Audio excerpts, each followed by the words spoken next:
In the Russian Empire, there lived a prominent Jewish businessman who owned a factory manufacturing galoshes, rubber boots that went over your shoes.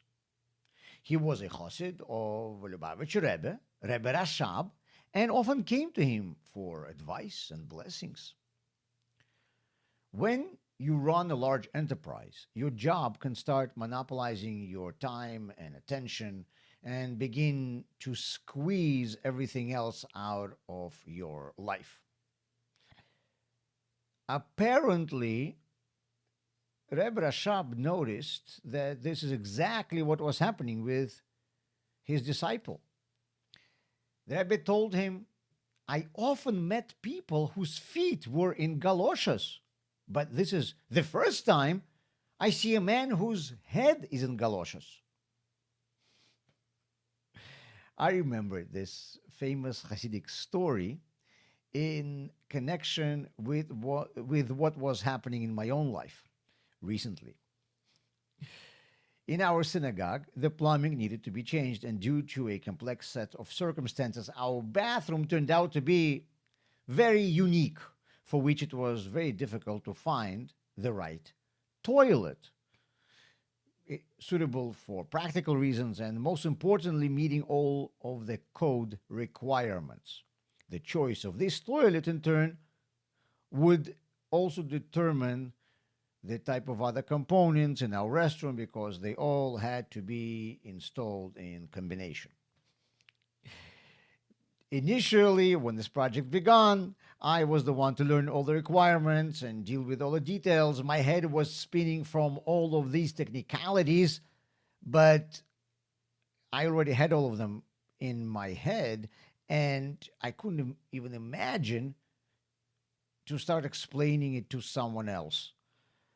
So therefore, out of all of the people in our center, I had to be the one to search for the right toilet and the rest of the plumbing supplies. Baruch Hashem, thank God, after a long search, consultations, and running around, we found the right fixtures. In the course of all this, I was saying, Rebbe Rashab complained about someone having his head in galoshes. Could he imagine a chassid with his head in a toilet? What would he tell me? My head can look like it's located on my shoulders, and if I am in my office, then probably my head should be in my office too. But looks can be deceiving. My head can be, at this moment, at home, on a beach, in another country, or in a toilet. I'm sure you've experienced a situation when you are talking to someone who is somewhere far away. I mean, physically, they're sitting right in front of you. You can touch them if you want with your hand. But their mind is completely somewhere else, in a different place. And it can be the other way around too. A person can be on the other side of the world, but in his mind, he will be right next to you. Baal Shem Tov, the founder of the Hasidic movement, said, "We are wherever our thoughts are.